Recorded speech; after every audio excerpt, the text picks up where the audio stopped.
cumprimentar a todos e a todas com uma boa tarde, com a graça e a paz do Senhor Jesus. E para nós é uma alegria imensa estarmos novamente nesse domingo reunidos com o intento de prestarmos culto a Deus. E aqueles que estão nos assistindo em casa, também cumprimentamos a todos e a todas e rogando que esse culto seja abençoador para as suas vidas, assim também como desejamos que seja para as nossas vidas que estamos aqui reunidos. Nós vamos começar nesse momento com a palavra de oração e peço que possam baixar suas cabeças e assim estarmos falando com Deus.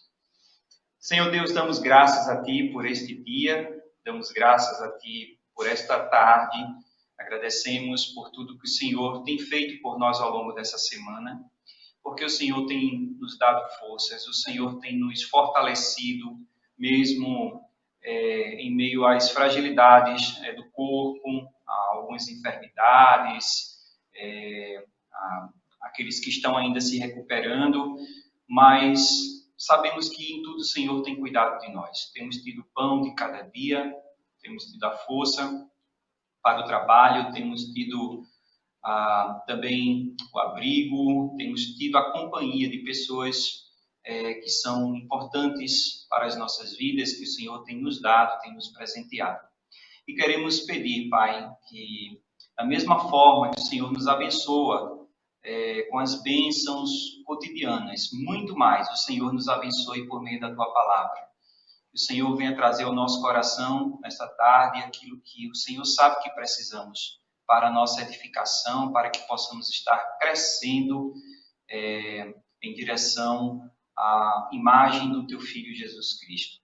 E esse é o Teu propósito, Senhor. Esse é o Teu desejo. Que o Senhor, assim, abençoe todo este tempo, todo este momento. Rogamos isto e agradecemos no nome de Jesus. Amém. Nós vamos, nesse momento, estar cantando louvores a Deus. Vou pedir o auxílio de Natan com as músicas, então.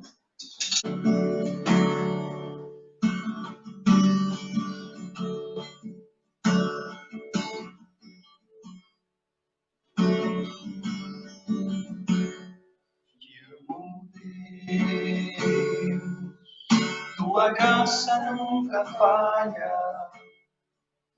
Todos os dias eu estou em Tuas mãos. Pois me levanto até eu cantarei a bondade de Deus.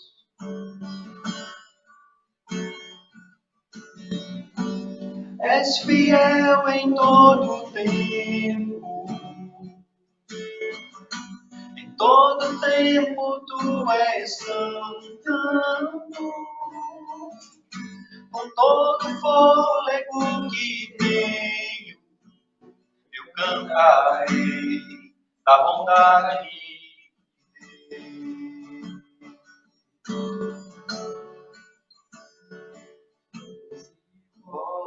Voz que me guia ao fogo, na escuridão, Tua presença me conforta.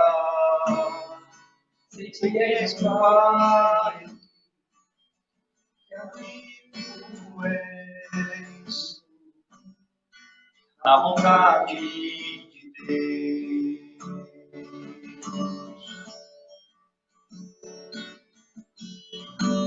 És fiel em todo tempo, em todo tempo Tu és tão bom. Com todo fôlego que tenho, eu cantarei da bondade dele. És fiel em todo tempo, em todo tempo Tu és tão bom. Com todo fôlego que tenho, cantarei da bondade de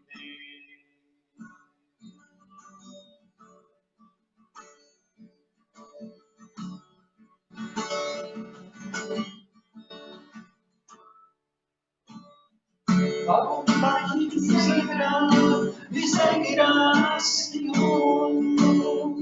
Tua vontade me seguirá, Senhor. Tua vontade me seguirá, Senhor. Tua vontade me seguirá, Senhor.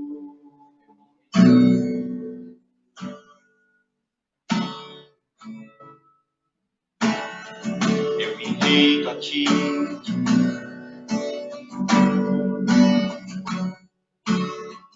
Tua vontade me seguirá, Senhor. Tua vontade me seguirá, Senhor. És fiel em todo tempo.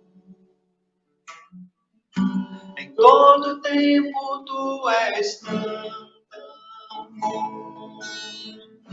Com todo fôlego que tenho, eu cantarei da bondade de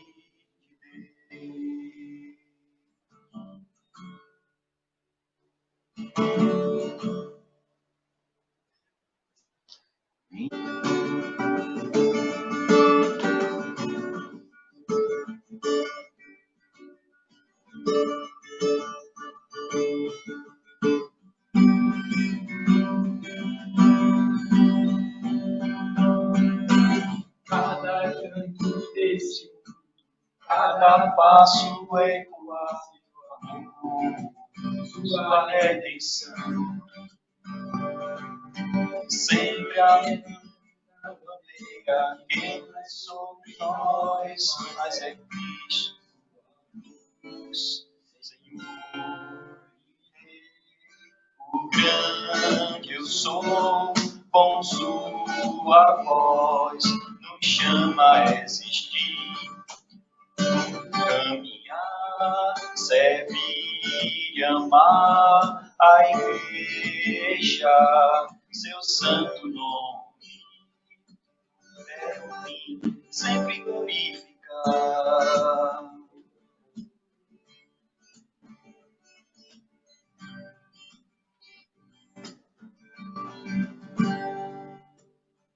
Tesouro em vasos frágeis, sua luz brilhou na escuridão.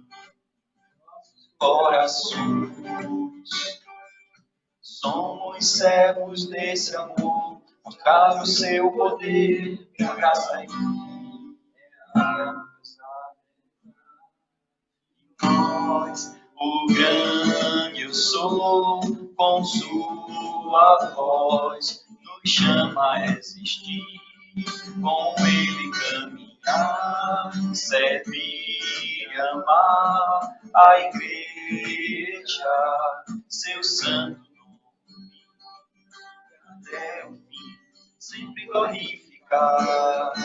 Sou, com sua voz nos chama a existir, com ele caminhar, servir e amar a igreja, seu santo nome, e até o fim sempre glorificar.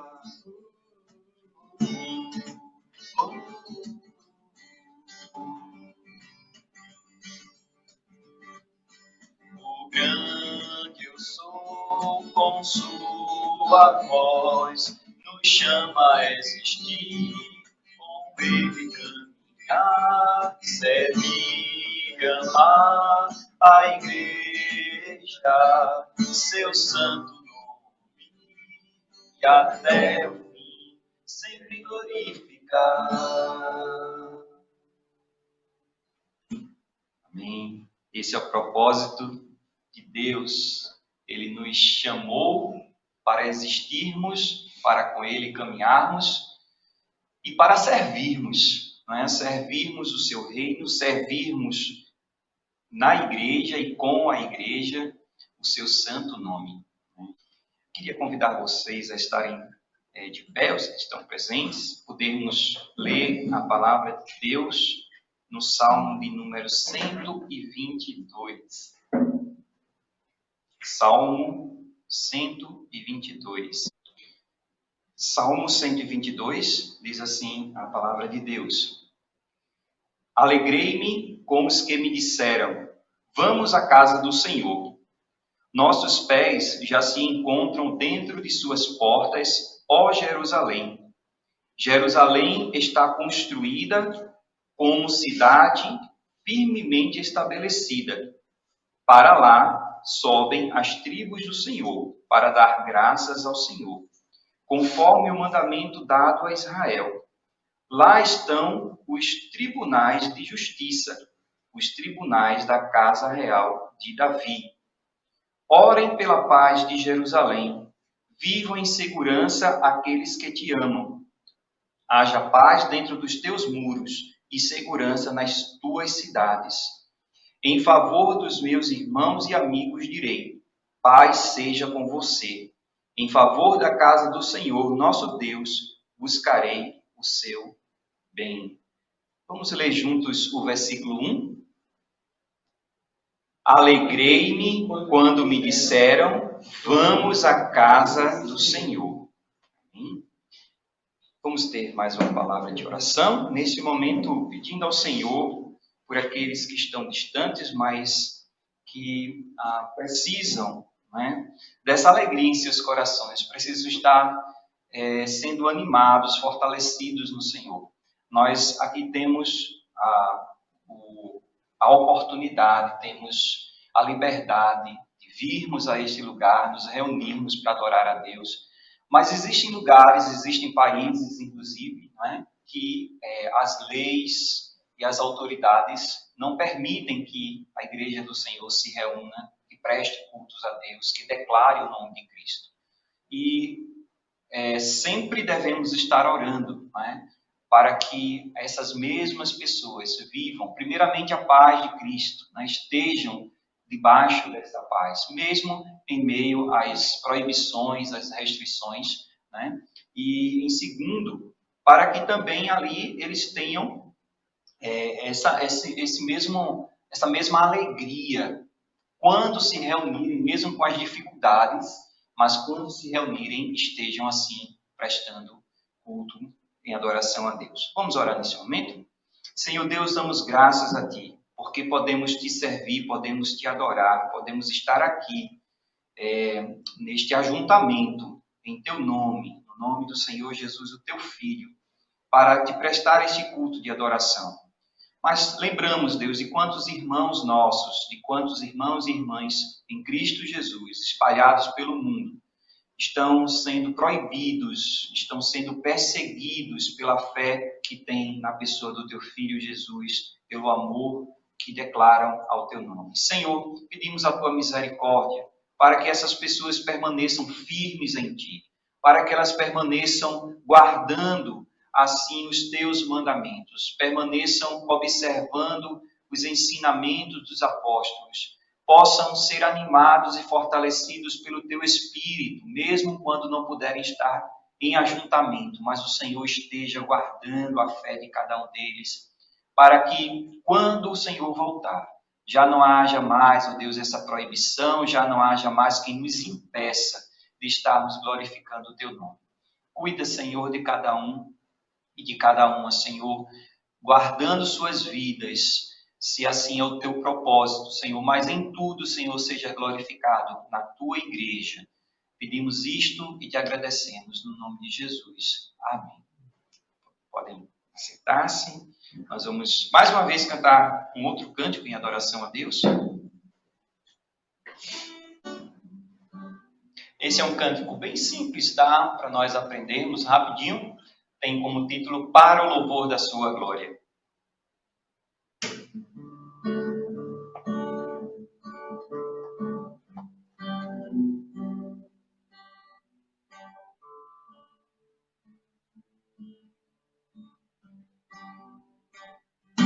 E Deus criou o homem sim, para o louvor da sua glória.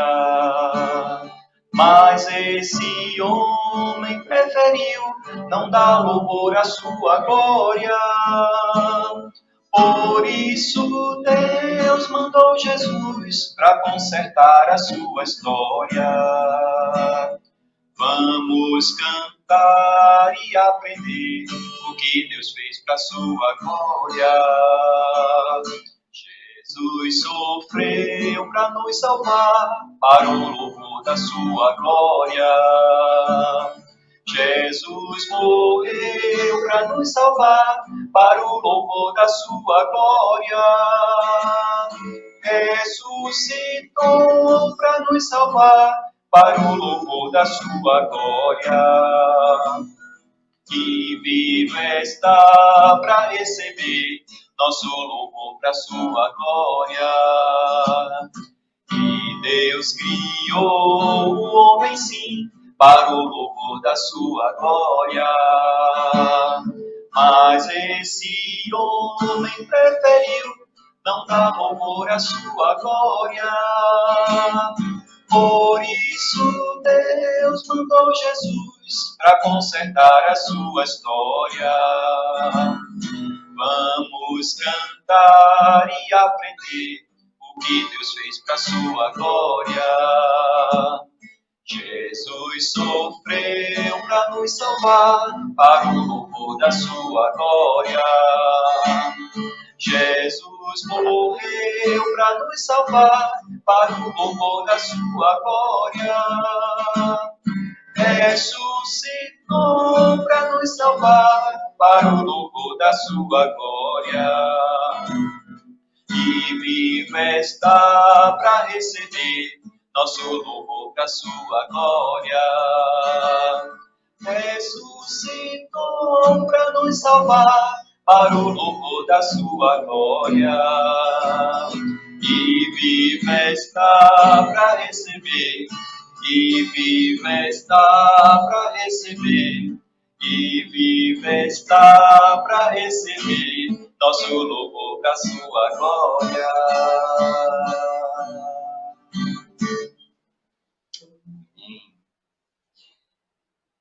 Foi com esse propósito que o Senhor Jesus deu sua vida, para que nós pudéssemos assim, né, sermos feitos seus filhos, filhos de Deus, para o louvor da sua glória. Nesse propósito, ele cumpriu todo o propósito eterno de Deus, antes mesmo da fundação do mundo, nos conhecendo, nos predestinando.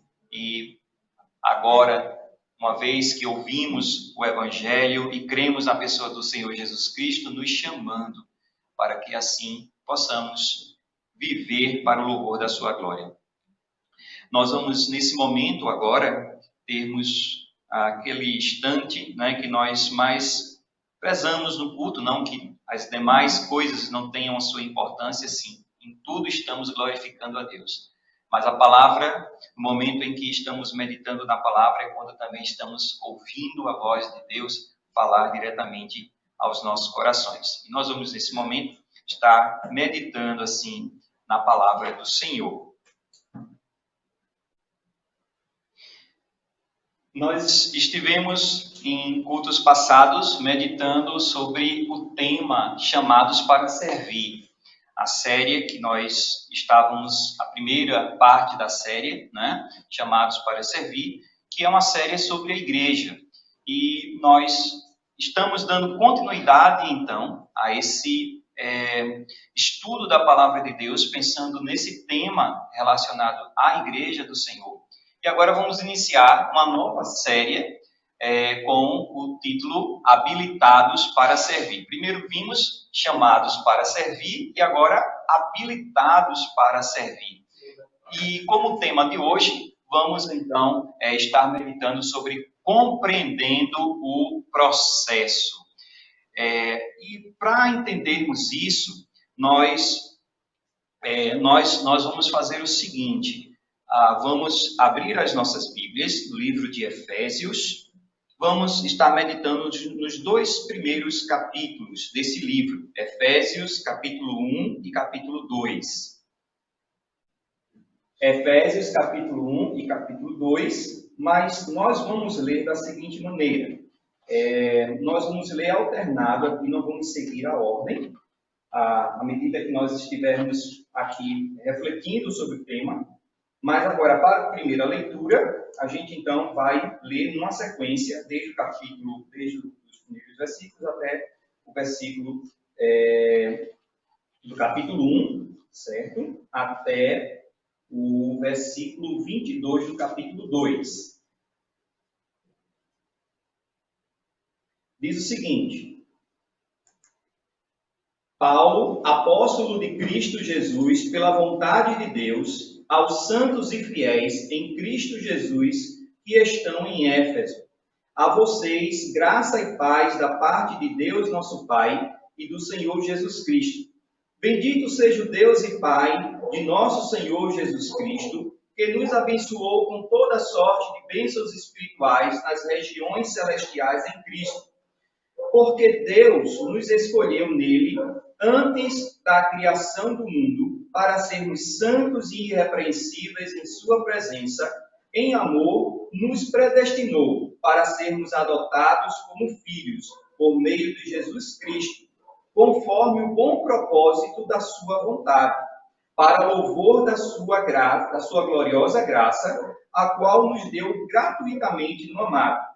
Nele temos a redenção por meio de seu sangue, o perdão dos pecados, de acordo com as riquezas da graça de Deus, a qual ele derramou sobre nós com toda sabedoria e entendimento, e nos revelou o mistério de sua vontade, de acordo com o seu bom propósito que ele estabeleceu em Cristo, isto é, de fazer convergir em Cristo todas as coisas celestiais ou terrenas na dispensação da plenitude dos tempos. Nele fomos também escolhidos, tendo sido predestinados conforme o plano daquele que faz todas as coisas segundo o propósito da sua vontade, a fim de que nós, os que primeiro esperamos em Cristo, sejamos para o louvor da sua glória. Quando vocês ouviram e creram na palavra da verdade, o Evangelho que os salvou, vocês foram selados em Cristo com o Espírito Santo da promessa, que é a garantia de nossa herança até a redenção daquele que pertence a Deus para o louvor da sua glória. Agora, capítulo 2, a partir do versículo 1. Vocês estavam mortos em suas transgressões e pecados, nos quais costumavam viver, quando seguiam a presente ordem deste mundo, e o príncipe do poder do ar, o espírito que agora está atuando nos que vivem na desobediência. Anteriormente, todos nós também vivíamos entre eles, satisfazendo as vontades da nossa carne, seguindo os seus desejos e pensamentos. Como os outros, éramos por natureza merecedores da ira. Todavia, Deus, que é rico em misericórdia, pelo grande amor com que nos amou, deu-nos vida com Cristo, quando ainda estávamos mortos em transgressões. Pela graça, vocês são salvos. Deus nos ressuscitou com Cristo e com ele nos fez assentar nas regiões celestiais em Cristo Jesus, para mostrar nas eras que hão de vir a incomparável riqueza de sua graça, demonstrada em sua bondade para conosco em Cristo Jesus. Pois vocês são salvos pela graça, por meio da fé, e isto não vem de vocês, é dom de Deus. Não por obras, para que ninguém se glorie, porque somos criação de Deus, realizada em Cristo Jesus, para fazermos boas obras, as quais Deus preparou antes para nós as praticarmos. Portanto, lembrem-se de que anteriormente vocês eram gentios por nascimento e chamados incircuncisão pelos que se chamam circuncisão, feito no corpo por mãos humanas, e que naquela época vocês estavam sem Cristo, separados da comunidade de Israel, sendo estrangeiros quanto às alianças da promessa, sem esperança e sem Deus no mundo. Mas agora, em Cristo Jesus, vocês que antes estavam longe, foram aproximados mediante o sangue de Cristo. Pois ele é nossa paz, o qual de ambos fez um e destruiu a barreira, o muro da inimizade, anulando em seu corpo a lei dos mandamentos expressa em ordenanças. O objetivo dele era criar em si mesmo, dos dois, um novo homem, fazendo a paz e reconciliar com Deus os dois em um corpo, por meio da cruz, pela qual ele destruiu a inimizade. Ele veio e anunciou paz a vocês que estavam longe, e paz aos que estavam perto, pois por meio dele, tanto nós como vocês temos acesso ao Pai por um só Espírito. Portanto, vocês já não são estrangeiros nem forasteiros, mas concidadãos dos santos e membros da família de Deus, edificados sobre o fundamento dos apóstolos e dos profetas, tendo Jesus Cristo como pedra angular, no qual todo edifício é ajustado e cresce para tornar-se um santuário santo no Senhor. Nele, vocês também estão sendo edificados juntos para se tornarem morada de Deus por seu Espírito. Nós, quando pensamos em habilitados, né, a palavra vem habilidades, né? E pensando em habilidades, também lembramos de uma outra coisa, habilitação. A gente vinha, enquanto víamos para cá, estávamos vendo algumas situações de trânsito que nos fez perguntar, né? E será que ele, né, é habilitado? Né? Onde será que ele tirou a habilitação? Né? E quando a gente pensa em habilitação, lógico, nos vem aquela ideia de que é um condutor que passou por um exame no órgão competente, né, e atestou a sua habilidade para conduzir um veículo. E espera-se também que para eles ser, né, para ser comprovado sua habilidade, né, é necessário também, antes mesmo, né, é necessário que ele seja treinado, que ele seja ali capacitado a dirigir o veículo, não somente o veículo, mas também ser capaz de lidar com todas as situações que o trânsito exige, desde a atenção, a questão de como, né, posicionar o carro nas vias, né, as situações de placas que são necessárias conhecer, né, que regulamentam a segurança no trânsito, enfim, tudo aquilo que hoje é oferecido aí nas escolas, né, chamadas autoescola, né, onde o condutor vai estar sendo ali habilitado, né, ou seja, ele vai estar sendo treinado, né, dentro de suas competências, né, para que ele desenvolva as habilidades que no dia da prova ele vai demonstrar. E assim receber a sua habilitação. É assim que a gente pensa, né? Essa palavra também pode ser aplicada na realidade de empresas, quando alguém se candidata a uma função, né? E ali ele vai ter que apresentar o seu currículo, não é assim? Ele apresenta o seu currículo como uma forma de comprovar, digamos, de apresentar as suas habilidades. É lógico que não basta o currículo, tem todo um processo de entrevistas, às vezes até de se colocar a pessoa em uma prova prática, né, para ver se de fato ele sabe desempenhar aquela função para a qual ele está se candidatando. Né? Então, essa é digamos, a dinâmica natural para quando nós estamos nos apresentando para desempenhar determinadas funções. A gente sabe que nesse quesito de apresentar habilitação, né, ou seja, de apresentar habilidades, nem sempre nós seremos aprovados. Por exemplo, você pode ir lá fazer a prova no departamento de trânsito e, de repente, você ser reprovado. porque não treinou bastante, ou porque de alguma forma, de uma forma fraudulenta ali conseguiu a declaração de que fez as aulas, e de repente não cumpriu com tudo e no dia então a pessoa é reprovada. A mesma coisa também quando você se apresenta a uma empresa. Pode acontecer de, embora o seu currículo seja bem apresentável, naquele momento da entrevista, ser percebido que você não é o candidato ideal que a empresa está procurando. E ainda existem também aqueles impedimentos que às vezes até passam pelo critério também da questão legal. Por exemplo, uma pessoa ter antecedentes criminais que o impeçam de desempenhar determinada função.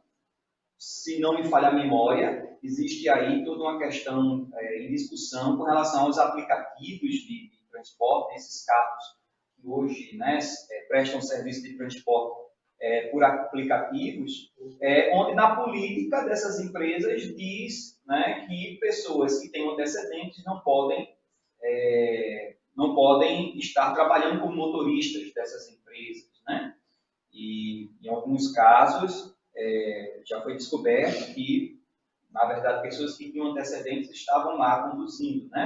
E tem toda essa discussão aí. É evidente que isso são questões de ordem também, digamos, de discussão social, porque tem toda aquela questão também da reabilitação, da pessoa que cumpriu sua pena, e enfim, então tem toda essa questão. Mas quando a gente pensa em habilitados para servir, a gente também, de certa forma, tem um processo semelhante, onde precisa-se antes conhecer.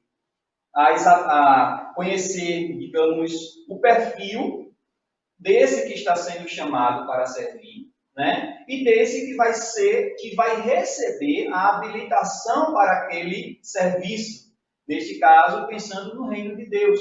Então, o que nós queremos hoje, a partir de hoje, é compreender o processo. Vamos falar mais sobre esse tema, habilitados para servir, mas hoje estaremos pensando sobre o processo. Então, vamos compreender o processo daqueles que são chamados para serem habilitados ao serviço. Então, compreendendo o processo, declarando os antecedentes dos chamados. Então, os antecedentes é exatamente as características que tínhamos antes daquele momento em que estamos sendo chamados. Então, o que é que eu tenho daqui para trás, em termos positivos ou negativos, que me habilitam a estar aqui agora, me candidatando a esse serviço? Claro, estamos pensando aqui agora, voltando a nossa compreensão para o que já estudamos à luz da palavra de Deus, pensando no discípulo de Cristo. Estamos pensando naquele que foi alcançado pela graça de Deus, chamado para servir, levando assim as boas novas, levando o Evangelho de Cristo a todos os povos e servindo na igreja, uma vez que somos membros do corpo de Cristo, edificados sobre Cristo, e somos como tijolos desse edifício que está em constante crescimento. Então, mas antes de sermos chamados para fazermos parte da família de Deus, qual era o nosso perfil? Qual era a nossa condição? Será que de fato éramos pessoas, digamos assim, habilitadas para estarmos hoje na posição que Cristo nos colocou? Ou será que tínhamos muito mais pontos negativos ou não tínhamos nenhum ponto positivo? É isso que queremos ver ao luz da palavra de Deus. Então, voltando ao texto, a primeira coisa que vemos na declaração dos nossos antecedentes é que estávamos mortos por causa dos nossos pecados. Então, na verdade, a primeira condição que a gente encontra nos nossos antecedentes é que vivíamos uma situação, digamos, uma situação mórbida, A nossa realidade era realmente uma realidade sombria, porque diz as Escrituras que nós estávamos mortos por causa dos nossos pecados. Vamos voltar ao texto, Efésios capítulo 2, versículo 1. Diz assim: vocês estavam mortos em suas transgressões e pecados. Quem está dizendo isso, lógico, é o apóstolo Paulo, aquele mesmo que foi instruído por Cristo Jesus para ser também apóstolo, né? Primeiro ele escolhe 12 apóstolos, já sabemos, né? Já estudamos sobre isso, o chamado dos 12, as orientações que eles receberam, e agora a gente, sim, sabemos que um dos apóstolos, né, foi aquele que traiu a Cristo e ficaram 11, e no propósito de Cristo, para completar o time, né, ele agora chama um apóstolo fora de tempo, que é justamente o apóstolo Paulo. Paulo não andou com os 12, Paulo não viveu com Jesus todos aqueles 3 anos, quando Jesus esteve ali em toda a região, né, da Judéia, da Galileia, né, da Samaria, pregando as boas novas do reino, fazendo os sinais e maravilhas, né, mostrando que realmente ele é o Filho de Deus, aquele que foi enviado com o propósito de resgatar o homem da condição de morto, né, por conta do pecado. Mas o apóstolo Paulo, ele não andou com Jesus. Então, de quem que ele recebeu as instruções para o seu apostolado? Ele mesmo diz, né, que recebeu do próprio Senhor Jesus. E ele conta, no livro de Atos, melhor dizendo, é narrado nós encontramos o relato deste momento em que o apóstolo Paulo tem um encontro com Cristo. Ele estava, na verdade, indo a caminho de perseguir um grupo de cristãos, e neste caminho, no caminho para Damasco, ele tem um encontro com o Senhor Jesus. E o Senhor Jesus se revela a ele ali tem esse encontro transformador, né? A vida dele é transformada, a sua mente é renovada em Cristo, e agora ele passa a amar o Senhor Jesus, passa a segui-lo e passa a obedecer o Senhor, sendo então um apóstolo do Senhor Jesus. Bem, então quem está falando isso aqui é um dos apóstolos do Senhor Jesus, né? Naquilo que ele mesmo foi instruído por Cristo. E ele está dizendo isso para um grupo de crentes que viviam em uma cidade chamada Éfeso. E lá nessa cidade, então, né, a igreja se reunia. A igreja essa aqui também foi, né, assim, plantada, né, pelo ministério do apóstolo, e agora ele está regando, ele está ali trabalhando para a edificação desse corpo. E ele lembra, traz a memória desses crentes, dizendo, olha, né, os antecedentes de vocês são esses daqui, olha. Antes vocês estavam mortos em suas transgressões e pecados. Então, a realidade nossa é que estávamos mortos por conta dos nossos pecados. Romanos, capítulo 3, versículo 23. Romanos 3 e o versículo 23. Romanos é um pouquinho antes, né? Romanos capítulo 3, versículo 23, diz o seguinte. 3:23. Pois todos pecaram e estão destituídos da glória de Deus. Falando agora um outro grupo de crentes, né, ele também está trazendo essas verdades, né, de que nós somos justificados perante Deus mediante a obra de Cristo, porque nós, na verdade, todos nós somos pecadores, porque ele diz que todos pecaram. Então não existe nenhum homem na história da humanidade que não seja pecador, com exceção do Filho de Deus que se fez homem.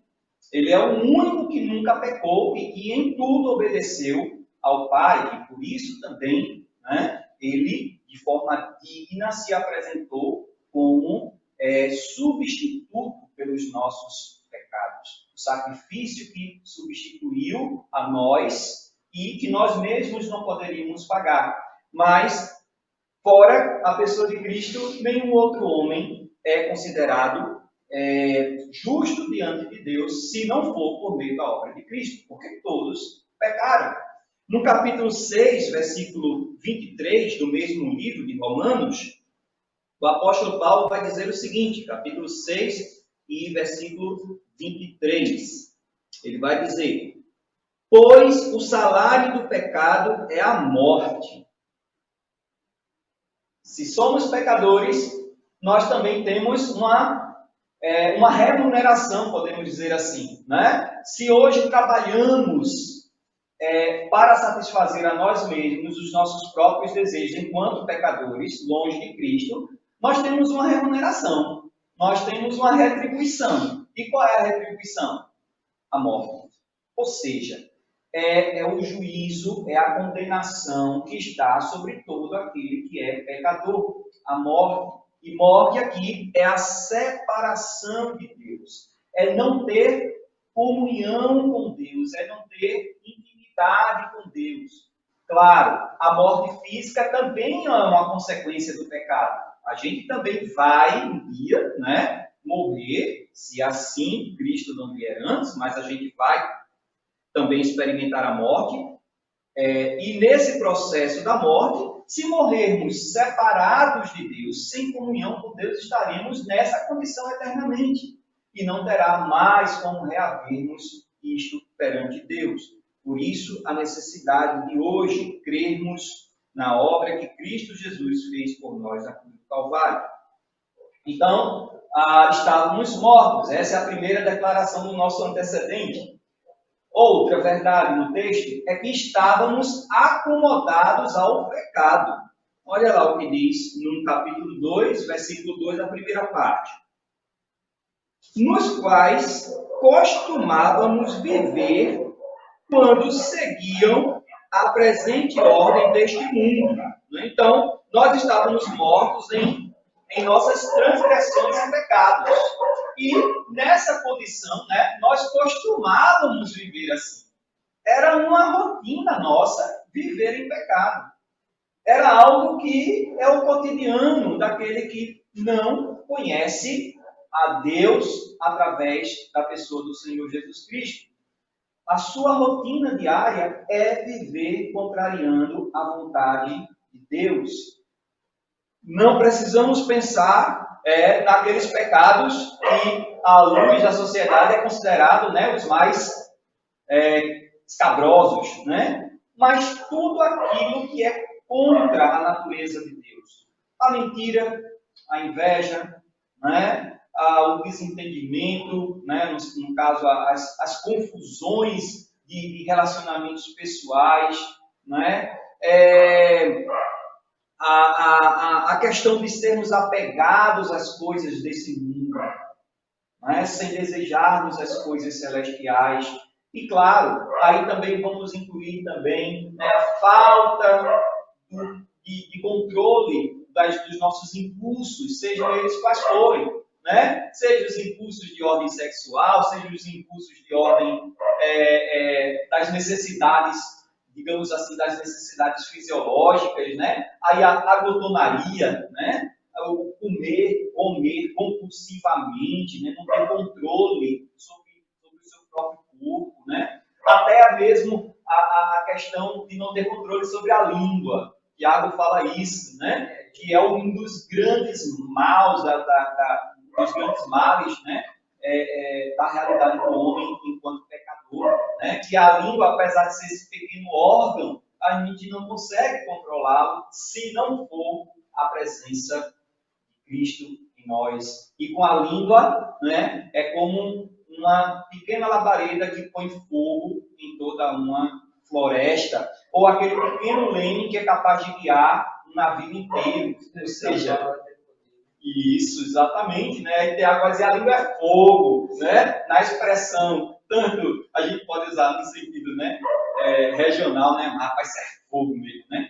Fogo no sentido de ser algo difícil de lidar com isso, mas é fogo porque incendeia de fato, né? Os corações, magoa, fere, mata, né? A língua mata.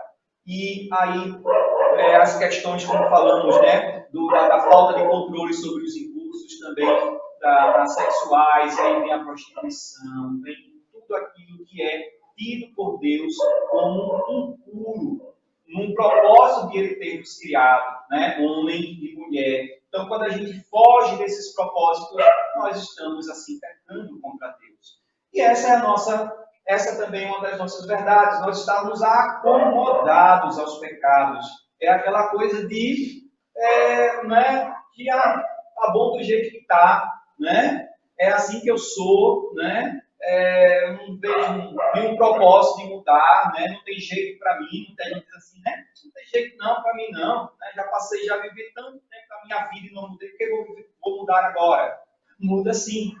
Muda porque Deus, primeiro, né? Para Deus não há tempo, como nós mesmos, né? Condicionamos, né? Enquanto ali houver uma mente capaz de compreender as verdades da palavra de Deus, é tempo de mudança, é tempo de transformação. Então nós éramos governados também pela ordem desse mundo e pelas forças malignas. Quando aqui usa a expressão, né, no texto, quando diz assim, nos quais costumávamos viver quando seguiam a presente ordem deste mundo. Pensando na presente ordem deste mundo, estamos pensando no curso desse mundo, em tudo aquilo que, como um rio que tem as suas margens, né? E a água que passa ali, ela vai seguir o que a margem determina, né? Se a margem vira para a esquerda, a água também vai para a esquerda. Se a margem vai para a direita, a água vai para a direita, e assim por diante. Né? Então, quando vivíamos segundo o curso desse mundo, é exatamente isso. O que o mundo diz aos nossos corações e mentes é aquilo que a gente vai observar.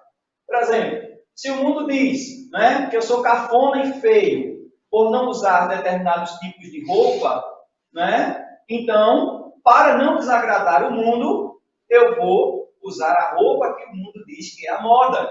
Né? Se o mundo diz que determinado tipo de música é a música realmente, né, como é que se diz? Que está aí na atualidade, no topo, né, dos sucessos, né? Então é aquilo que eu vou escutar, mesmo até sabendo que artisticamente aquilo dali, me perdoem a expressão, muitas vezes é um lixo, né? O que se canta muitas vezes, né, ofende até pessoas que eu amo, né? Eu sei, mas por quê? O curso desse mundo diz que né, o que me faz estar enturmado com os demais, então eu vou na onda. Né? Então, viver conforme o curso desse mundo é tomar a forma desse mundo, é viver segundo as diretrizes, né, segundo os ditames desse mundo. Então, essa é a nossa realidade, né, antes de sermos chamados por Cristo Jesus. Vivíamos também entre os desobedientes, praticando os mesmos pecados que eles praticam. Efésios capítulo 2, versículo 3. Olha o que diz o texto. Anteriormente, todos nós também vivíamos entre eles, satisfazendo as vontades da nossa carne, seguindo os seus desejos e pensamentos. Como os outros, éramos por natureza merecedores da ira. Então, o que governa esse mundo, né, é o espírito das potestades do ar. E aqui se refere, né, sim, à pessoa de Satanás e de todos os espíritos que estão ao seu serviço. Então, o mundo tem como governo, digamos assim, né, a mentalidade do maligno. E tudo que o maligno faz é contra a vontade de Deus. É com o propósito de não revelar a glória de Deus, ou de distorcer e de destruir a imagem de Deus em nós. E os filhos da desobediência, né, são justamente aqueles que ouvem a voz do maligno, que são seduzidos por ele e vivem satisfazendo os seus próprios desejos. seja na carne, seja no coração, seja na mente, mas que de alguma forma estão a serviço dos principados desse mundo, né? E sem Cristo éramos assim também, estávamos entre esses, éramos considerados filhos da desobediência. O texto também diz que éramos filhos da ira, né? Naturalmente éramos filhos da ira, naturalmente no sentido de nascemos pecadores, afastados da glória de Deus, então, sendo, né, pecadores afastados de Deus, nós somos apenas criaturas de Deus, não somos filhos de Deus. Então, éramos filhos de quem? Filhos da ira. Ira no sentido do que está preparado, do que está reservado para o homem, se assim ele viver toda a sua vida e chegar ao último momento de sua vida rejeitando a pessoa de Cristo Jesus e o seu amor. Então, nesta condição, ele, de fato, o que aguarda é a ira vindoura de Deus, quando Deus há, assim, né, de trazer o juízo sobre todos os pecadores e todos os seus inimigos. Éramos também excluídos das promessas baseadas na velha aliança, firmada com o povo de Israel.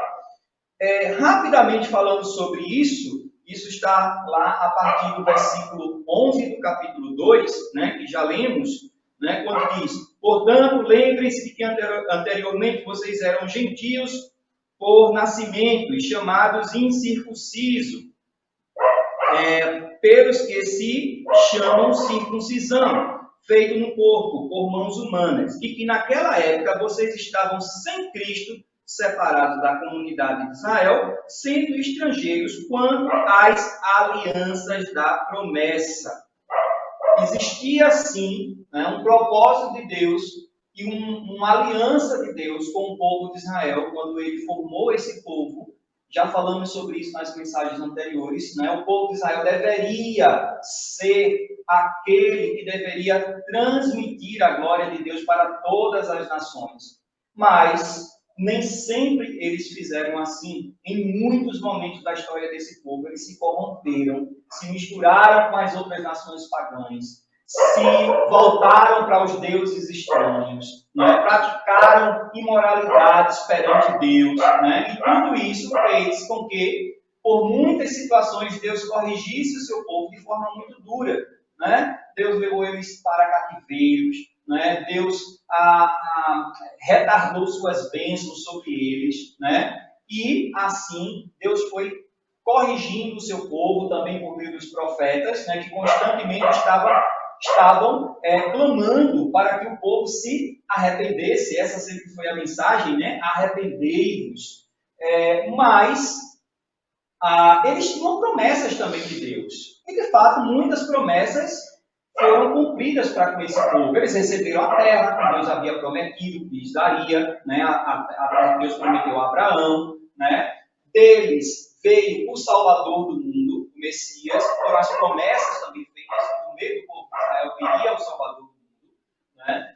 E eles também têm promessas com relação à eternidade. Mas, enquanto gentios, nós estávamos excluídos dessas promessas. Não sendo judeus, não sendo da linhagem de Abraão, de sangue, muitas dessas promessas não dizem respeito a nós, porque eram específicas para o povo de Israel. Mas tem uma promessa da qual nós somos participantes. Quando Deus disse que da linhagem de Abraão, né, da descendência de Abraão, todos os povos da terra seriam abençoados, nós nos incluímos nesta promessa. Porque é da linhagem de Abraão que veio o nosso Salvador. E nós somos abençoados por isto, né? E não há maior bênção, né? E como Abraão, nós também somos considerados seus filhos porque cremos nessa promessa. Então, pela fé, somos considerados filhos de Abraão também. E outra realidade dos nossos antecedentes é que vivíamos sem Cristo, sem esperança e sem Deus no mundo. Se há uma condição pior do que essa, não é? Além da própria condenação, além de saber que o seu futuro será uma eternidade, né? Separado de Deus em um lugar de sofrimento eterno, ainda, né? Viver nesse mundo, né? Sem esperança e sem Deus. Que triste realidade, né? Que vida, digamos assim, que vida mal vivida, né? Que vida inútil, que vida tão sofrida do homem sem Cristo.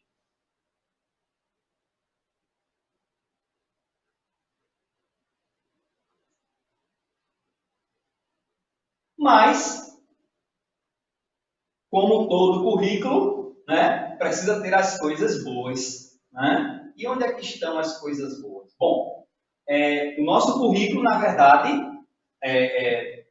desculpe, não como todo currículo, mas como toda candidatura, quando você está se candidatando a uma oferta, seja de emprego, né, de ser aprovado para receber algum título, você sempre espera também um lado bom disso, né? Você nem vai ali pensando que vai ser reprovado, que vai ser rejeitado, você vai com a esperança de sair com o título, não é assim? Então, aqueles também que se achegam a Deus por meio de Cristo, também recebem coisas boas. E as primeiras coisas que recebemos, né, para que estejamos habilitados ao serviço, para servir, é que vamos receber as credenciais das habilidades. Quando a gente pensa em credenciais, a gente pode pensar um pouco na rotina das empresas. Então, temos as credenciais, né? E as credenciais que recebemos, né, como habilidades, estão declaradas aqui nesse texto. E pensar em credencial nos lembra aquela questão de um empregado, que ele vai receber muitas vezes um crachá, não é isso? E naquele crachá estão informações, digamos assim, pessoais, às vezes até sigilosas, né? Porque ali tem senhas para ele ter acesso, né, a determinados setores da empresa, ter acesso, não é assim? Ter acesso a computadores, né? Então, são as credenciais. Se ele não tem a credencial, por exemplo, se ele é contratado para estar trabalhando ali na parte de atendimento ao público, certamente ele não vai ter acesso aos setores executivos da direção da empresa, não é? Então, a credencial dele tem um limite, não é verdade? Então, mas está tudo ali, muitas vezes naquele crachazinho que tem ali um recurso digital que já traz todas as informações sobre aquele empregado, né? E nós também recebemos credenciais e habilidades do Senhor. A primeira que podemos destacar é que recebemos de Deus o bônus das bênçãos espirituais em Cristo. Olha lá, voltando agora ao capítulo 1, Efésios 1, versículo 3. Diz assim: Bendito seja o Deus e Pai de nosso Senhor Jesus Cristo, que nos abençoou com todas as bênçãos espirituais nas regiões celestiais em Cristo. Então, a todo aquele que experimentou o novo nascimento em Cristo Jesus, ele é recebedor das bênçãos de Deus. Não de algumas bênçãos. Olha o que o texto diz.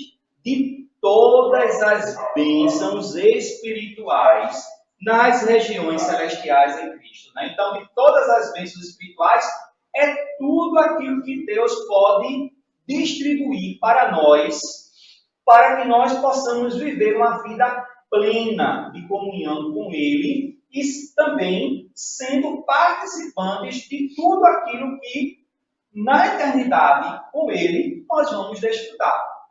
Então a gente já é herdeiro, a gente já é beneficiado, já é um bônus, né? O bônus é aquele que você recebe antes, né? Um bônus, né? E geralmente um bônus você recebe também sem merecimento.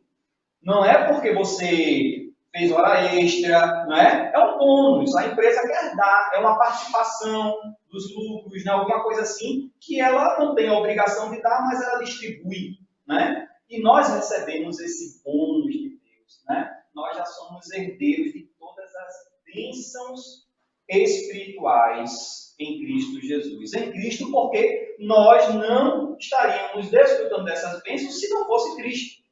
Se não fosse o que Ele fez na cruz por nós, para nos reconciliar com Deus, nós não estaríamos sendo beneficiados por isto. Né? Não teríamos a vida eterna, não teríamos a comunhão com Deus, não teríamos a promessa de uma morada eterna nos céus, não teríamos a presença do Espírito Santo conosco, não teríamos os suprimentos de Deus para a vida dos seus filhos diariamente. né, que é o nosso auxílio, sempre está cuidando de nós. Então, esse bônus nós temos porque Deus realmente quis nos dar através de Cristo. Outra, fomos escolhidos por Deus antes da fundação do mundo. Capítulo 1 e o versículo 4, primeira parte, diz o seguinte: porque Deus nos escolheu nele antes da criação do mundo para sermos santos e irrepreensíveis em sua presença. Deus nos escolheu nele. Essa palavra escolher também tem a ideia de predestinar. Antes mesmo que existisse mundo, Deus, que já nos conhecia, Ele quis nos escolher. Ele quis nos preparar para pertencer a Ele. E você pode dizer, mas baseado em quê? Em nada de mim mesmo e em nada que nós pudéssemos oferecer a Ele. Por quê? Porque não tínhamos nenhuma garantia, nós nem existíamos. Não é? Mas Ele quis fazer assim. Ele quis nos escolher. E nos escolher nele, na pessoa de Cristo. Porque foi Ele quem ofereceu, não é? Quem fez a nossa reconciliação com Deus. Foi Ele quem ofereceu o sacrifício aceitável a Deus para que pudéssemos ser justificados e assim estarmos, né, tendo essa relação, né, de filhos de Deus.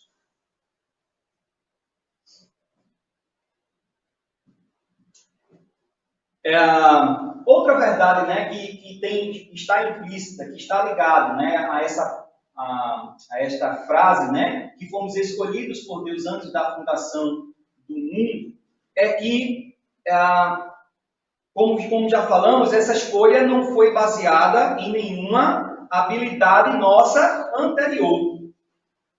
Essas habilidades nós só receberíamos depois. Olha que interessante, né? Quando Deus nos viu, Ele nos viu como pecadores, como inimigos dele. Mas Ele quis nos escolher para pertencermos a Ele. E Ele fez isso para nos dar habilidades para que pertencêssemos a Ele. É por isso que o apóstolo Paulo vai dizer que isto é por meio da graça. Graça é um favor sem merecimento. É algo que a gente recebe sem merecer. Então, não é algo que eu tinha ou tenho ou terei. É algo que Deus mesmo tem por mim. É o amor dele por mim que move a ele próprio a querer assim me resgatar, querer me fazer parte de sua família. Então, nós fomos escolhidos por Deus antes da fundação do mundo. Fomos escolhidos por Deus para sermos santos e irrepreensíveis. E aqui vem um ponto que muitas vezes, né, muitas pessoas não compreendem com relação à vida em Cristo.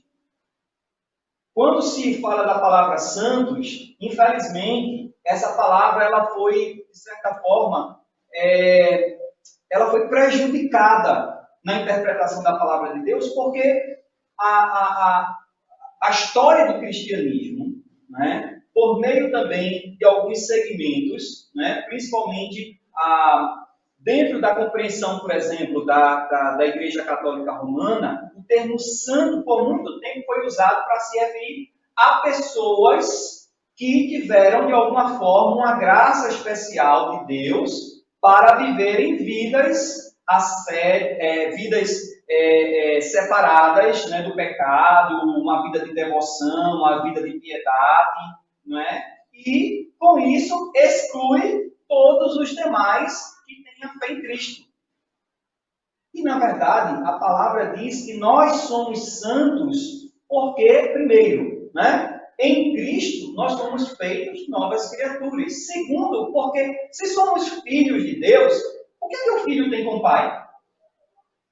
Semelhanças, não é isso? Então, se hoje somos filhos de Deus, então nós temos que ter semelhanças com o nosso pai. E a Bíblia diz que Deus é santo. Por isso também a própria palavra diz, sede santos, né? Deus mesmo, né, nos dizendo, sede santos, porque eu, o Senhor, vosso Deus, sou santo. Não é uma questão de condição, é uma questão de obrigação. Nós temos como obrigação, sendo hoje participantes da vida em Cristo Jesus, nós temos a obrigação de sermos santos.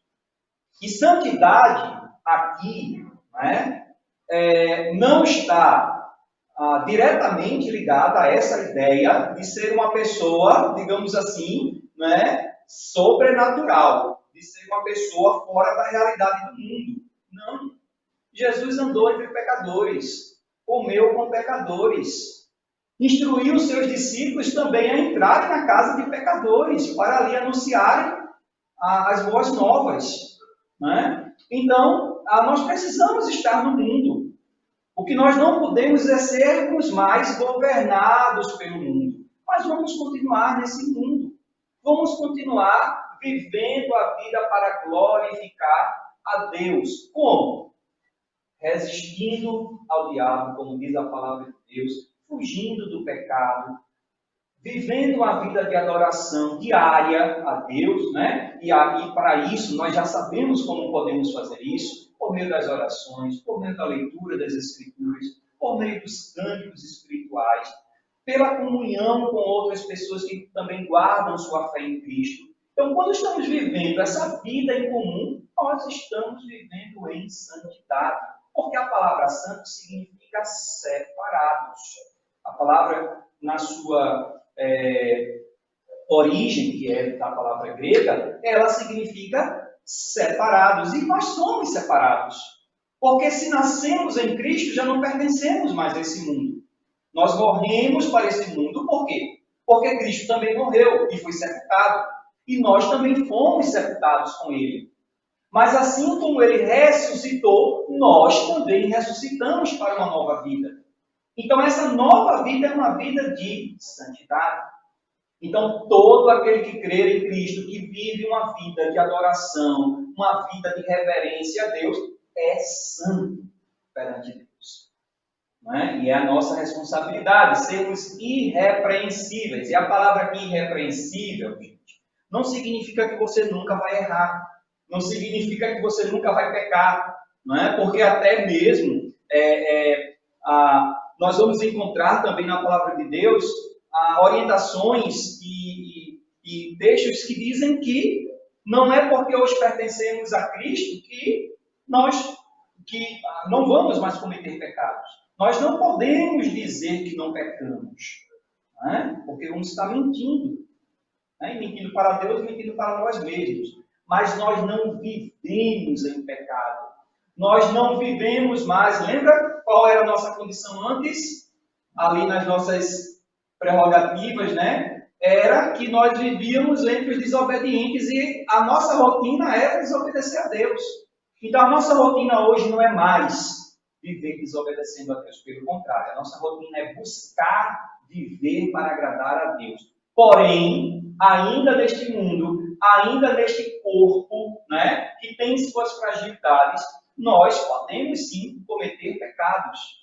Porém, quando cometemos pecados, nós temos o Espírito de Deus que nos acusa ao coração, que traz à nossa mente que aquilo ali é algo contra a natureza de Deus, e nós recorremos à sua graça, ao seu perdão, confessando a Ele e sabendo que por Ele já somos perdoados.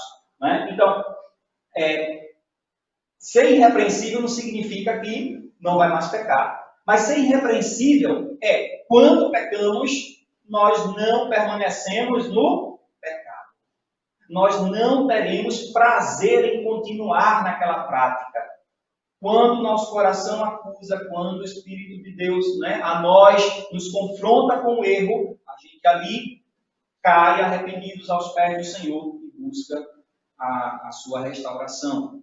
Então, ser irrepreensível é isto. É viver uma vida de constante confissão ao Senhor. De não ser condizente, não compactuar, não ter ali uma vida de intimidade com o pecado. Outra verdade é que Deus nos adotou como filhos através de Jesus, por causa de seu amor e de sua vontade. Outra credencial que recebemos é que fomos adotados como filhos. Olha Efésios capítulo 1, versículo 5. Diz: em amor nos predestinou para sermos adotados como filhos por meio de Jesus Cristo. Lembre, nós éramos filhos da ira, porque não pertencíamos a Deus, estávamos separados de Deus, estávamos mortos. Mas agora, vivificados em Cristo, o que é que acontece? Deus nos declara seus filhos. João capítulo 1 diz isto a nós, né? Que fomos declarados filhos de Deus, a todos que creem no seu nome, né? Ou seja, no nome de Cristo. Deus assim declara seus filhos. E como filhos de Deus, através de Jesus Cristo, nós devemos o quê? Viver em amor de acordo com a sua vontade. Né? É por causa do seu amor por nós, por causa de sua vontade, que nós fomos feitos filhos de Deus. E por este mesmo motivo devemos viver. Devemos viver em amor, né? Em amor a Deus, em amor uns aos outros e buscando a vontade de Deus, compreender, conhecer todos os dias a vontade de Deus para as nossas vidas. E a gente faz isso por meio das Escrituras. E para concluirmos, Deus também, né, nos predestinou para sermos adotados como filhos através de Jesus Cristo. Acho que isso aqui está repetido, perdão. Mas Deus também nos predestinou para o louvor da sua glória, da sua gloriosa graça. Né? Já falamos, predestinar é Deus, na sua onisciência e presciência, conhecendo todas as coisas antes mesmo de existirem, né? Deus quis nos escolher. Deus quis nos chamar. E um dos propósitos também pelo qual Ele nos chamou foi para vivermos, né, para o louvor da sua gloriosa graça. Porque é isso que revelamos ao mundo. Revelamos as virtudes de Deus, revelamos ao mundo a graça de Deus, revelamos a glória de Deus em Cristo Jesus que está em nós. Então, quando nós vivemos vidas santas, né? Quando nós nos separamos do mundo, quando a gente mostra ao mundo que não temos mais prazer em vivermos no curso desse mundo, né? Quando nós vivemos em comunhão com outras pessoas que também vivem uma vida de santidade, de adoração, de serviço a Deus, nós estamos assim declarando a gloriosa graça de Deus. Essa mesma vida, domingo passado falamos sobre isso, foi o que fez com que mais de 3.000 pessoas ali em Jerusalém, depois da pregação de Pedro, né? Pedro anunciou o Evangelho, não é isso? Muitas pessoas creram na mensagem de Pedro, cerca de 3.000 almas, e eles passaram a ter uma vida de devoção exatamente como estamos aqui, né? Trazendo a luz da palavra de Deus. E diz que por causa disto, mais pessoas, dia a dia, foram sendo acrescentadas à igreja do Senhor. Já não era mais pela pregação só dos apóstolos, mas era pela vida de exemplo, a vida de santidade, a vida de devoção daqueles crentes em Cristo Jesus. E isso deve ser o nosso caminhar. É por isso também que todo discípulo deve ser o quê? Sal e luz do mundo, né? E sobre esses dois aspectos já falamos, né? Salgar significa dar sabor, significa preservar e significa sedentar, dar sede, desejo, para que as pessoas desejem a Cristo Jesus. E luz, evidentemente, né? Luz não somente ilumina, luz não somente traz as claras, mas luz também é juízo. Já perceberam isso? Luz também é juízo. Porque enquanto estamos no escuro, nós podemos esconder muitas coisas, na verdade. Mas quando estamos, né, sob a luz, já não há mais o que esconder. Até mesmo as coisas, né, pecaminosas, até mesmo as coisas feias, tronchas, as coisas que realmente entristecem a Deus vão ser reveladas. Então nós precisamos andar na luz, tanto para que vejamos a nós mesmos, né, para que o nosso coração esteja sendo sondado por Deus todos os dias das nossas vidas, como também na nossa relação com outras pessoas, até mesmo possamos incomodar a outros para que elas também se vejam também em seus pecados. para que as pessoas vejam, peraí, a vida de Maxwell tem sido tão diferente. Ultimamente, tem algo diferente na vida dele, porque eu me sinto, né, tão de certa forma, tão sujo, né, diante de coisas que eu pratico e vejo que Maxwell, né, não tem mais buscado isso para a vida dele. E eu só vejo ele indo de melhor a melhor a cada dia. Né? Está sempre com um sorriso no rosto, está sempre com uma palavra boa para dizer a outras pessoas, né? Está sempre colocando sua esperança nesse Jesus que ele tanto fala, e eu estou aqui, né? me martirizando, né? Me colocando como coitado, né? Me colocando como uma pessoa, né? que é o último, né? A última batata do saco. Né? Não é isso. Aliás, é exatamente isso que a luz faz, né? A luz traz juízo, né? Ela também incomoda os corações que estão sem Cristo.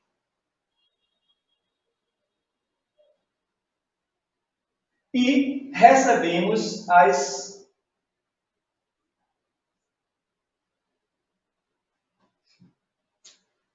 sim. E recebemos as credenciais, né, de habilidades também, né, porque através do sangue de Jesus, nossa dívida para com Deus foi paga e também fomos resgatados da escravidão do pecado.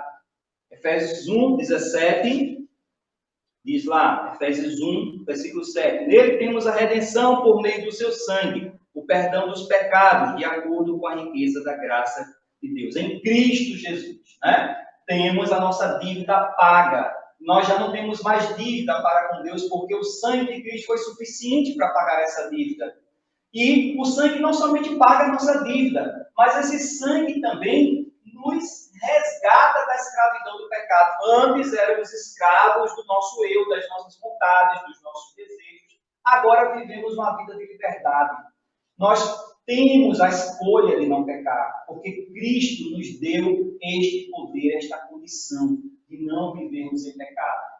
Deus também nos selou com seu Espírito, como garantia que agora, em Cristo, somos herdeiros de todas as bênçãos espirituais em Cristo Jesus. Falando sobre selo, é bem fácil entendermos, né? A gente sabe que muitos produtos, para ter a garantia, precisam de um selo. Na verdade, é o selo de garantia. Vocês já viram isso em alguns produtos? Às vezes o Inmetro, né? Tem que ter aquele selo de Inmetro, né? E que é um produto que não vai quebrar, que não vai se danificar facilmente.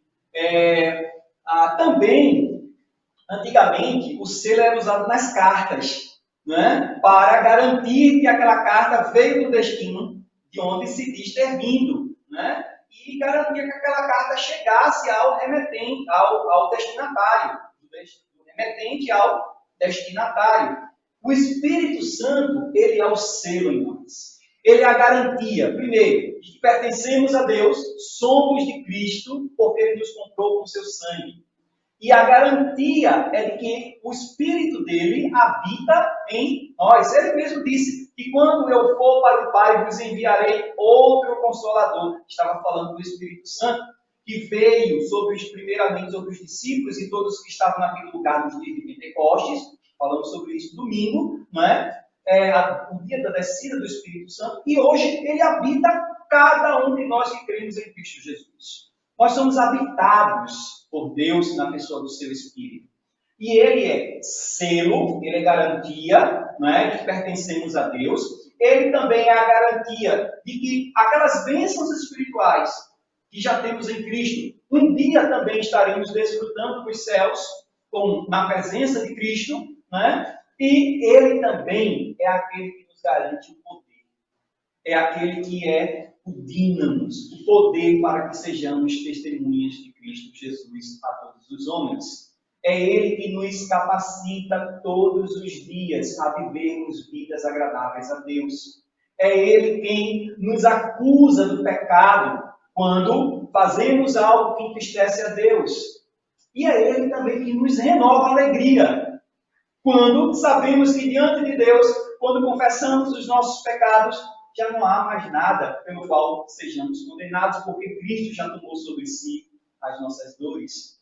Precisamos constantemente do auxílio do Espírito Santo, do poder do Espírito Santo em nossas vidas. né? Por isso também é importante nós não entristecermos o Espírito Santo. Paulo também fala sobre essa verdade, né? Não entristeçais o Espírito Santo de Deus. E como é que a gente entristece o Espírito Santo? Quando a gente rejeita a sua voz. Quando o pecado está ali batendo a nossa porta, nos conduzindo ao erro, mas ao mesmo tempo o Espírito Santo de Deus está dizendo: você pertence a Cristo. Você foi comprado. É um alto preço que resgatou você. Você não é mais escravo do pecado. Você precisa viver uma vida de obediência ao seu Deus. E a gente ouve a voz do Espírito, mas escorrega para o pecado. E a gente faz isso uma vez, 2 vezes, 3 vezes e constantemente, até o ponto de Paulo chamar isso de extinguir o Espírito. Ou seja, é como você pegar uma velhinha, que está ali com sua chaminha brilhando. Claro que o Espírito Santo não é uma velhinha nem uma chaminha, né? Mas estou comparando aqui na situação de você pegar um copo e botar em cima. O que é que vai acontecer? Vai apagar. Né? Dentro de você, né, você não vai estar vivendo de fato o fogo do Espírito Santo. Não que ele deixe de ser fogo, e ele é fogo ardente, né? Mas nós não estaremos experimentando esse poder e essa renovação diária do Espírito Santo de Deus. Precisamos vivermos em obediência. E por meio de Cristo, outra credencial, né, é que por meio de Cristo, que é a nossa paz, fomos reconciliados com Deus. E já falamos várias vezes sobre isso, de que Cristo é a nossa paz, mas só para concluir, vamos ler aqui o versículo 13 a 18. Que diz assim: mas agora em Cristo Jesus, você que antes estavam longe, foram aproximados mediante o sangue de Cristo, pois ele é a nossa paz, o qual de ambos fez um e destruiu a barreira, o muro de inimizade, anulando em seu corpo a lei dos mandamentos expressa em ordenanças. O objetivo dele era criar em si mesmo, dos dois, um novo homem, fazendo a paz. Então nós somos reconciliados com Deus. E agora, tanto judeus quanto gentios são um novo homem em Cristo. Já não é mais a velha aliança, baseada ali na lei, né, de Moisés, que tinha que ser observada, né, mas agora é a nova aliança no sangue de Cristo. Nós, nele, né, no seu sangue, nós somos feitos um em Cristo. Estamos unidos em um só corpo, e nesse corpo estamos sendo edificados dia a dia. Como diz os textos adiante, né? Que nós estamos sendo edificados porque nós somos um edifício bem ajustado, onde Cristo é a rocha principal, é a pedra principal, e nós somos as pedras edificadas sobre esse alicerce. E esse alicerce também compreende os ensinamentos dos apóstolos, aquilo que recebemos não somente dos apóstolos, mas também dos profetas, ou seja, as Escrituras, a palavra de Deus. Então, quando ouvimos a palavra de Deus, quando somos edificados por ela, corrigidos por ela, instruídos por ela, né, submetidos a ela, no sentido de estarmos sendo constantemente avaliados, para que a nossa vida seja uma vida íntegra perante o Senhor e perante os homens, nós estamos assim sendo edificados como o corpo do Senhor Jesus. Então, nós terminamos assim, né, as nossas reflexões, né, que é justamente declarando a estrutura e a missão do reino, né? Somos edificados sobre Cristo, essa estrutura que a igreja está edificada sobre Cristo. Somos um edifício bem construídos e firmados que continua a crescer. Esse edifício jamais será abalado. Esse edifício jamais será destruído. As Escrituras dizem que as portas do inferno jamais prevalecerão contra ela, que é a igreja. A igreja nunca vai ser desfeita. Já se tentou isso ao longo da história, há mais de 2000 anos. Se luta para destruir a igreja de Cristo. Os crentes foram levados aos grandes lugares de espetáculos, né, da era romana, né, e eles eram jogados nos coliseus para para se degladiarem, né, com aqueles homens que eram preparados mesmo para a luta, para a guerra, e não tinham o que fazer, de fato eles morriam, perdiam suas vidas. Eles eram jogados aos leões, né, para serem devorados pelas feras. Eles foram queimados, foram levados a fogueiras, foram afogados, né? E até hoje a Igreja de Cristo está sendo perseguida. Mas isso jamais vai mudar a nossa posição em Cristo. Mesmo que a morte realmente acabe com esse corpo, a nossa esperança em Cristo estará guardada eternamente. A nossa vida pertencerá a Ele eternamente. E quando Ele voltar, mesmo onde estivermos, seja a cinza, sejam os ossos, seja o que for, a Bíblia diz que nós ressuscitaremos e receberemos assim um novo corpo e viveremos com Ele eternamente. Então nada poderá deter a Igreja do Senhor. Ela continuará marchando, ela continuará triunfando sobre o mal, ela continuará trazendo ao homem a mensagem de arrependei-vos e sejam reconciliados com Deus por meio de Cristo Jesus. E agora eu queria falar para você que nos ouve. Se você já é herdeiro das bênçãos celestiais em Cristo Jesus, das bênçãos espirituais nas regiões celestiais em Cristo Jesus, viva alegremente esta vida, sirva ao Senhor diariamente, seja por Ele, dia a dia, habilitado para toda boa obra, para que assim você continue crescendo em graça e assim também sendo útil à Igreja do Senhor para a edificação do corpo. Transmita as boas novas àqueles que ainda não conhecem o amor de Deus revelado em Cristo Jesus, para que homens sejam libertos, sejam assim livres da condenação eterna. Mas caso você ainda viva na realidade que falamos aqui, a sua vida ainda seja uma vida em que você está costumeiramente no pecado, em que você ainda não declarou com a sua boca, com o seu coração a fé em Cristo, e portanto você é filho da ira, como diz as Escrituras. Hoje Cristo te convida para que você seja participante desta vida abundante nele.